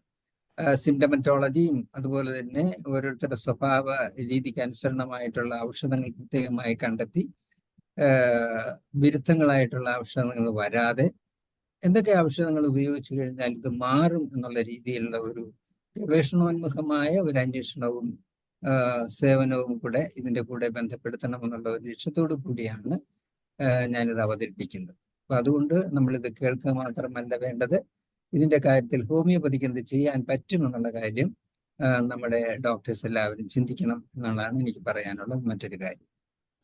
Okay, thank you. നന്ദി സാറേ. വളരെ ജ്ഞാനപ്രദമായുള്ള ക്ലാസ്സാണ് ഞങ്ങൾക്ക് സാറ് തന്നത്. ഇത് ഇപ്പൊ നിലവിലെ ഇതിന് എന്തെങ്കിലും ട്രീറ്റ്മെന്റ് എടുത്താൽ ഇത് പല്ലിനെ പ്രിസർവ് ചെയ്യാൻ പറ്റുമോ? നിലവിൽ ട്രീറ്റ്മെന്റ് ഇല്ല. ഇവര് ഇതിന്റെ പല്ലിന്റെ പുറമേയുള്ള ഇനാമലിനെ മാറ്റുന്നതിന് ആവശ്യമായിട്ടുള്ള ചില ക്ലീനിങ് സമ്പ്രദായങ്ങളല്ലാതെ ഇത് മാറ്റിയെടുക്കാൻ പറ്റുന്നില്ല. Fluorosis once developed is developed എന്നുള്ള രീതിയിലാണ് കാര്യം പോകുന്നത്. അപ്പൊ അതുകൊണ്ട് ഇതിനെ നമുക്ക് അലോപ്പതി സിസ്റ്റം അനുസരിച്ച് ചികിത്സ ഭേദമാക്കുക എന്നുള്ളതാണ്. വേറെ ഒരു ആർട്ടിക്കിളിനകത്ത് പറയുന്നുണ്ട്, കാൽഷ്യവും വൈറ്റമിൻ സിയും വൈറ്റമിൻ ഡിയും കൂടെ കമ്പൈൻ ചെയ്ത് കൊടുത്താൽ മാറുമെന്ന് പറഞ്ഞ് 12 വിദ്യാർത്ഥികൾ പഠനം നടത്തിയെന്നേ പറയുന്നു. വളരെ വ്യാപകമായ പഠനം നടത്തിയായിട്ട് പറയുന്നില്ല. അപ്പൊ കൂടുതൽ ആർട്ടിക്കിൾസ് ഒന്നും തന്നെ കേരളത്തിൽ ഇല്ല. എന്റെ ഈ 2 ആർട്ടിക്കിൾ നമുക്ക് സെർച്ച് ചെയ്താൽ കാണാൻ പറ്റും. അപ്പൊ ആദ്യത്തേതാണെങ്കിൽ prevalence of dental fluorosis in Ambalappuzha, Alappuzha എന്ന് കൊടുക്കുകയാണെങ്കിൽ കൂടുതൽ കിട്ടും. മറ്റത് prevalence of fluorosis in Kerala എന്ന് പറയുമ്പോഴത്തേക്ക് 2ാമത്തെ ആർട്ടിക്കിൾ വരും. പക്ഷെ വളരെ കൂടുതൽ ആർട്ടിക്കിളൊന്നും നമുക്ക് കേരളത്തിൽ ഇല്ല, അന്വേഷണവും കൂടുതൽ നടക്കുന്നില്ല എന്നുള്ളതാണ് ഒരുപാട് എക്സ്പെർട്ടുകൾ ഇവിടെ ഉണ്ടെങ്കിൽ നമ്മൾ കണ്ടുവരുന്നത്. ഏതായാലും ഒരു 12 പേര് ഇവരിങ്ങനെ ശ്രമിച്ചു എന്ന് പറയുക അല്ലാതെ അതിന് ഫലപ്രദമായിട്ടുള്ള റിസൾട്ട് ഞാൻ കണ്ടില്ല. അതുകൊണ്ട് എനിക്ക് തോന്നുന്നത് ഹോമിയോപ്പതിയിൽ ഇതിന് എന്താ ഇറിവേഴ്സിബിൾ ആണെന്ന് പറയുന്നുണ്ടെങ്കിൽ പോലും ഹോമിയോപ്പതിയിൽ നല്ല ഡോക്ടർമാര് ആവശ്യമായിട്ടുള്ള ഔഷധങ്ങൾ കൊടുത്താൽ നമ്മുടെ ഈ നേരത്തെ പറഞ്ഞ പ്രിൻസിപ്പിൾസ്, സിംറ്റമറ്റോളജിയും ഒക്കെ നോക്കി സ്വഭാവമൊക്കെ നോക്കി ഔഷധം കൊടുക്കുകയാണെങ്കിൽ അതിന് നമുക്കൊരു പരിഹാരം കണ്ടെത്താൻ ഒരു പക്ഷേ നമുക്ക് സാധ്യമായേക്കും എന്നുള്ളത് തന്നെയാണ് എൻ്റെ ഒരു വിശ്വാസം. ഇതിനിടയ്ക്ക് സാറ് നെറ്റ് പോയ സമയത്ത് ഒരു ഡോക്ടർ ഇതിനെക്കുറിച്ച് പറയുകയും ഡോക്ടർ ഇതിന് ട്രീറ്റ്മെന്റ് എടുത്ത് സുഖപ്പെട്ട കാര്യം പറയുകയും ചെയ്തിട്ടുണ്ട്. ആസിഡ് ഫ്ലൂർ എന്ന് പറഞ്ഞൊരു മരുന്നും അതിനോടനുബന്ധമായിട്ട് വേറെ 1-2 കാൽക്കേരിയ ഫ്ലൂർ, അങ്ങനെ 1-2 മരുന്ന് കൊടുത്ത് ഇതില് സുഖപ്പെടുത്താൻ സാധിച്ച കാര്യം പറഞ്ഞിരുന്നു. ഇനി കൂടുതൽ എല്ലാവരും ഇപ്പോൾ കുറച്ചും കൂടെ ഞങ്ങൾക്ക് ബോധ്യമായി. ഡെന്റൽ ഫ്ലൂറോസിസ് മാത്രമല്ല, സ്കെൽറ്റൽ ഫ്ലൂറോസിസ് ഉണ്ട്, നോൺ സ്കെൽറ്റൽ മാനിഫെസ്റ്റേഷൻസ് ഉണ്ട്, എല്ലാം നമുക്ക് ഇപ്പം മനസ്സിലായിട്ടുണ്ട്. അതിനനുസരിച്ച് കൂടുതൽ കാര്യങ്ങൾ ഹോമിയോപ്പതി ഡോക്ടേഴ്സിന്റെ ഭാഗത്തുനിന്ന് ഉണ്ടാകുമെന്ന് വിശ്വസിക്കുന്നു. ഇനി നമുക്കിപ്പം 2 മിനിറ്റ് കൂടാണുള്ളത്. ആർക്കെങ്കിലും സാറിനോട് എന്തെങ്കിലും സംശയം ചോദിക്കാനോ എന്തെങ്കിലും അഭിപ്രായം പറയാനോ ഉണ്ടെങ്കിൽ ഹാൻഡ് റൈസ് ചെയ്ത് സംസാരിക്കാം.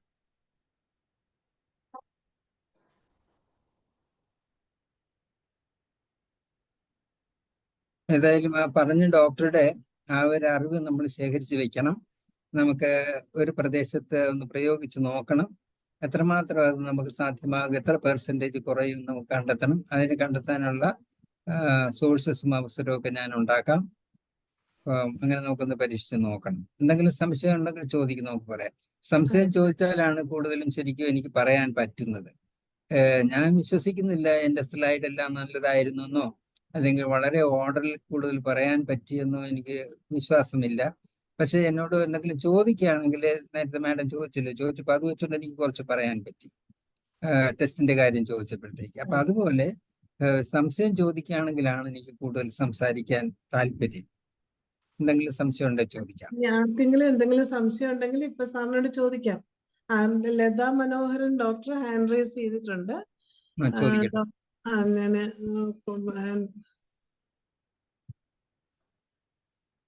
അൺമ്യൂട്ട് ചെയ്തു ഡോക്ടറെ, അൺമ്യൂട്ട് ചെയ്ത് സംസാരിക്കാം. ഡോക്ടറെ അൺമ്യൂട്ട് ചെയ്ത് സംസാരിക്കാം. പറ്റുന്നില്ലേ? ലതാ മനോഹരൻ ഡോക്ടർ അൺമ്യൂട്ട് ചെയ്തോ? സംസാരിക്കാം. ഡോക്ടറെ നമസ്കാരം. നമസ്കാരം. എനിക്ക് ഒരു സംശയം നേരത്തെ ക്ലാസ് തുടങ്ങിയപ്പോ തന്നെ ഉണ്ടായിരുന്നു. ഏജ് ആയിട്ടുള്ള ഒരു വളരെ പാവപ്പെട്ട കുറെ അമ്മമാർക്ക് ഒരു 65 വയസ്സുള്ള അമ്മമാരിൽ ഇപ്പൊ ഒത്തിരി പേരിൽ ഈ പറഞ്ഞ കാര്യങ്ങള് ഇങ്ങനെ ഡോക്ടർ പറഞ്ഞ സിംറ്റംസ് ഉള്ള കുറെ പേഷ്യൻസിനെ നമുക്ക് കാണാൻ സാധിച്ചിട്ടുണ്ട്. അപ്പം ഡോക്ടർ പറഞ്ഞല്ലോ, അത് ഏജ് അത് മാത്രമല്ല, പിന്നെ വൈറ്റമിന്റെ ഡിഫിഷ്യൻസി, ഫുഡ്, പിന്നെ മിൽക്കിന്റെ അഭാവം, ഇതൊക്കെയാണ് അതിന്റെ കാരണം എന്ന് പറഞ്ഞു. അപ്പൊ അതിനെ കുറിച്ച് കുറച്ചുകൂടെ ഒന്ന് പറഞ്ഞിരുന്നെങ്കിൽ നന്നായിരുന്നു എന്ന് തോന്നുന്നു. അതെന്ന് പറയുമ്പോഴത്തേക്ക് പറഞ്ഞു. ഏജ്ഡ് ആയിട്ടുള്ള കുറച്ച് ഏജ്ഡ് ആയിട്ടുള്ള അമ്മമാരില് ആണ് അത് കണ്ടിട്ടുണ്ട്. അതെ. അപ്പം ഇത് പിന്നെ ഡെന്റൽ ഫ്ലൂറോസിസ് എപ്പോഴും നമ്മൾ കാണുന്നത്, ഞാൻ പറഞ്ഞല്ലോ, ഒരു ഇൻഡെക്സ് എന്നുള്ള രൂപത്തിൽ പ്രദേശത്ത് ഡെന്റൽ ഫ്ലൂറോസിസ് എന്ന് പറയുന്നത് ഉണ്ടെന്നുള്ള ഒരു സൂചന കിട്ടുന്നതാണ് 10നും 15നും ഇടയ്ക്ക് കുട്ടികളിലെ കാൽസിഫിക്കേഷന്റെ പീരീഡിൽ പല്ലിന് കാണുന്ന ഫ്ലൂറോസിസ്. അങ്ങനെ പല്ലിന് ഫ്ലൂറോസിസ് ഉള്ള പ്രദേശങ്ങളിൽ പ്രായമായവരിൽ സ്കെൽറ്റൽ ഫ്ലൂറോസിസ് ഉണ്ടാകാൻ സാധ്യതയുണ്ട്. അങ്ങനെ സ്കെൽറ്റൽ ഫ്ലൂറോസിസ് ഉണ്ടെങ്കിലും അത് കണ്ടെത്താനോ റേഡിയോളജിക്കൽ എക്സാമിനേഷൻ നടത്താനോ ഒന്നും പലപ്പോഴും അത് ഫ്ലൂറോസിസ് ആണെന്ന് എസ്റ്റാബ്ലിഷ് ചെയ്യാൻ ആവശ്യമായിട്ടുള്ള പ്രവർത്തനങ്ങൾ നമ്മുടെ പ്രദേശത്ത് നടക്കുന്നില്ല. സാധാരണഗതിയിൽ അവർ ചെല്ലുമ്പോഴത്തേക്ക് ഒരു ഓർത്തോപീഡിക്സിലെ ഡോക്ടർ നോക്കിയിട്ട് ഒരു വേദന സംഹാരിയോ അങ്ങനെയുള്ള കാര്യങ്ങളുടെ ഒരു പ്രയോഗ രീതിയാണ് നമ്മൾ കണ്ടുവരുന്നത്. അപ്പൊ ഇതിന്റെ കാരണം എന്ന് പറയുമ്പോഴത്തേക്ക് എക്സസ് ഫ്ലൂറൈഡ് ഉള്ളിൽ പോകുമ്പോഴത്തേക്ക് അത് ഫ്ലൂറോസിസ് ആയിട്ട് ഡെവലപ്പ് ചെയ്യുന്നതിന് ഒരു ആക്കം കൂടുക, ഒരു എന്താ പറയുന്ന ഒരു ആക്സിലറേഷൻ കൂടുക, അല്ലെങ്കിൽ കൂടുതൽ അതിന് പ്രൊമോഷൻ ഉണ്ടാക്കി കൊടുക്കുക എന്ന് പറയുന്നതിന്റെ കാരണം എന്ന് പറയുന്നത് ഭക്ഷണത്തിലെ ആവശ്യമായിട്ടുള്ള പോഷക മൂല്യങ്ങളുടെ കുറവുണ്ട്. അതിലെ പ്രത്യേകിച്ചും calcium, iron, vitamin D, vitamin C, ഈ 4 പോഷക സാധനങ്ങളുടെ വൈറ്റമിൻസിന്റെയും മിനറൽസിന്റെയും കുറവാണ് ഇതിന് കാരണമെന്നുള്ളത് എസ്റ്റാബ്ലിഷ് ചെയ്തിട്ടുണ്ട്. അതുകൊണ്ടാണ് ഇത് പാവപ്പെട്ട പേഷ്യൻസിൽ, പാവപ്പെട്ട ജനസമൂഹത്തിൽ ഇത് കൂടുതലായിട്ട് വരുന്നത്. കുട്ടികളിൽ തന്നെ നമ്മൾ ഫ്ലൂറോസിസ് നോക്കുമ്പോഴത്തേക്ക്, ഡെന്റൽ ഫ്ലൂറോസിസ് നോക്കുമ്പോഴത്തേക്ക് വെൽ ടു ഡു ഫാമിലിയിലെ കുട്ടികൾക്ക് താരതമ്യേന കുറവും, പാവപ്പെട്ട ജീവിത സാഹചര്യങ്ങൾ കുട്ടികളുടെ അതിന്റെ എഫക്റ്റ് കൂടുതലുമായിട്ട് കാണും. അപ്പൊ എന്താന്ന് പറഞ്ഞാൽ അവരിപ്പം പാല് വലിക്കുവാൻ പറ്റുന്നില്ല, പാല് കുറച്ച് ഉപയോഗിക്കുന്നു. നേരെ കുറിച്ച് പണക്കാരുടെ വീട്ടിലെ കുട്ടികൾ മിക്കവാറും പാലൊക്കെ ഉപയോഗിക്കും, അവർക്കത് പണത്തിന് പ്രശ്നമില്ല. അതുകൊണ്ടാണ് പ്രായമായ ലേഡീസിലും ഇതിന്റെ ഒരു ആരോഗ്യ പ്രശ്നം കൂടുതലായിട്ട് കാണുന്നത്. അവരുടെ ഭക്ഷണ സാധനങ്ങളുടെ ആവശ്യമായിട്ടുള്ള വൈറ്റമിൻസും മിനറൽസും ഉൾപ്പെടുത്താൻ അവർക്ക് സാധ്യമായാൽ ഇതിന്റെ അറ്റാക്ക് കുറച്ചൊന്ന് കുറയ്ക്കാനും ഒക്കെ സാധ്യമായി വരും. റിവേഴ്സിബിൾ എന്ന് പറയുന്നില്ലെങ്കിലും കുറച്ചൊക്കെ നല്ലതുപോലെ പ്രിവെന്റ് ചെയ്യുന്നതിനൊക്കെ സാധിക്കും. അവിടെ നമുക്ക് ഏറ്റവും കൂടുതൽ പറയാനുള്ളത് ആന്റി ഓക്സിഡൻസ് എന്ന് അടങ്ങിയിട്ടുള്ള ഭക്ഷണ പദാർത്ഥങ്ങളായിട്ടുള്ള പപ്പയ, ക്യാരറ്റ്, മത്തങ്ങ, കുമ്പളങ്ങ, ഇങ്ങനെയുള്ള സാധനങ്ങൾ കൂടുതൽ പച്ചക്കറിയിൽ ഉപയോഗിക്കുകയും കഴിയുന്നത്ര എന്തൊക്കെയോ പച്ചയ്ക്ക് ഉപയോഗിക്കാൻ സാധ്യമാവുമെങ്കിൽ അത് കുറേ കഴിക്കുകയും, മുരിങ്ങയില, ചീര ഇങ്ങനെയുള്ള ഇലവർഗ്ഗങ്ങൾ കൂടുതൽ കഴിക്കുകയൊക്കെ ചെയ്യുകയാണെങ്കിൽ നാച്ചുറലായിട്ട് നമുക്ക് കിട്ടേണ്ട കാൽഷ്യമൊക്കെ നമുക്ക് കിട്ടും. അതുപോലെ തന്നെ വൈറ്റമിൻ സി നെല്ലിക്കായും നാരങ്ങയും ഇങ്ങനെ സിട്രസ് ഫ്രൂട്ട്സും കൂടുതൽ കഴിക്കുകയാണെങ്കിൽ നമുക്ക് നല്ലതായിരിക്കും. അതാണ് നമുക്ക് പ്രായമായവർക്ക് ഉപദേശിച്ചു കൊടുക്കാൻ പറ്റുന്ന ഒരു കാര്യം. നന്ദി ഡോക്ടറെ. ഇനി നമുക്ക് ഡോക്ടറുടെ സംശയം കഴിഞ്ഞല്ലോ അല്ലേ? കഴിഞ്ഞു. താങ്ക് യു ഡോക്ടറെ. വെൽക്കം. നന്ദി ലത ഡോക്ടറെ. ഇനി നമുക്ക് സാറ് ഞാൻ പറഞ്ഞ ക്ലാസ് എടുത്ത ഡോക്ടറെ തന്നെ നന്ദി പറയുന്നതിനായിട്ട് ക്ഷണിക്കുകയാണ്. രാജേശ്വരി ഡോക്ടർ സാറിന് നന്ദി പറയാനായിട്ട് ക്ഷണിക്കുന്നു. നമസ്കാരം സർ. നമസ്കാരം. ഞാൻ ഡോക്ടർ രാജേശ്വരി. അപ്പൊ സാറിന്റെ നെറ്റ് ഒന്നും പോയപ്പോ കുറച്ച് കാര്യങ്ങൾ എനിക്കറിയാവുന്ന ഞാൻ സംസാരിച്ചിരുന്നു. എന്നാലും സാറിന്റെ ഒരു വളരെ നല്ലൊരു ക്ലാസ് ആയിരുന്നു. തന്നെയുമല്ല IFPHനോട് ചേർന്ന് നിന്ന് സാറിന്റെ അറിവുകളും തന്നെയല്ല ഞങ്ങളെ പ്രൊമോട്ട് ചെയ്യുകയും ചെയ്യുന്നതിൽ വളരെ സന്തോഷമുണ്ട്. ഇനിയും തുടർന്നും ഇങ്ങനെയുള്ള ക്ലാസ്സുകൾ, വിഷയത്തെ സംബന്ധിച്ചുള്ള ക്ലാസ്സുകൾ എടുത്തു തരണം എന്നുള്ള അഭ്യർത്ഥനയോടെ എൻ്റെ വ്യക്തിപരമായ പേരിലും IFPHലെ ഈ പ്ലാറ്റ്ഫോമിൽ വന്നിരിക്കുന്ന എല്ലാ ഡോക്ടേഴ്സിന്റെ പേരിലും സാറിനുള്ള അഗൈതവുമായ നന്ദി രേഖപ്പെടുത്തുക. Thank you sir. നന്ദി രാജേശ്വരി ഡോക്ടറെ. അങ്ങനെ ഇന്നത്തെ നമ്മളുടെ 1348 സൂം വെബിനാർ വളരെ സന്തോഷമായിട്ട് നമുക്ക് അവസാനിപ്പിക്കാൻ സാധിച്ചു. ഇത്രയും നല്ല ക്ലാസ് എടുത്ത് നമ്മുടെ പ്രൊഫസർ ഡോക്ടർ പി ഗോപാലകൃഷ്ണ സാറിന് എൻ്റെ പേരിൽ ഒരിക്കൽ കൂടി നന്ദി അറിയിക്കുന്നു. വീണ്ടും ഞങ്ങൾക്ക് ക്ലാസ്സുകളുമായിട്ട് വരണമെന്ന് അപേക്ഷിക്കുകയാണ്. അതുപോലെ ഇന്നത്തെ ഈ സൂമിൽ പങ്കെടുത്ത എല്ലാവർക്കും പ്രത്യേകം നന്ദി അറിയിക്കട്ടെ. എല്ലാവർക്കും ശുഭരാത്രി. നന്ദി സാർ. നാളെ തന്നെ ഈ വീഡിയോ നമ്മൾ യൂട്യൂബിൽ അപ്ലോഡ് ചെയ്യുന്നുണ്ട്. എല്ലാവർക്കും കാണാം. നാളെ നമ്മളോടൊപ്പം അതിഥിയായി എത്തുന്നത് നമ്മുടെ തന്നെ പ്രിയങ്കരിയായ രാജേശ്വരി ഡോക്ടറാണ്. അപ്പൻഡിസൈറ്റിസിന്റെ അപ്പൻഡിസൈറ്റിസിൽ ഹോമിയോപ്പതിയുടെ സാധ്യതകൾ എന്ന വിഷയമാണ്.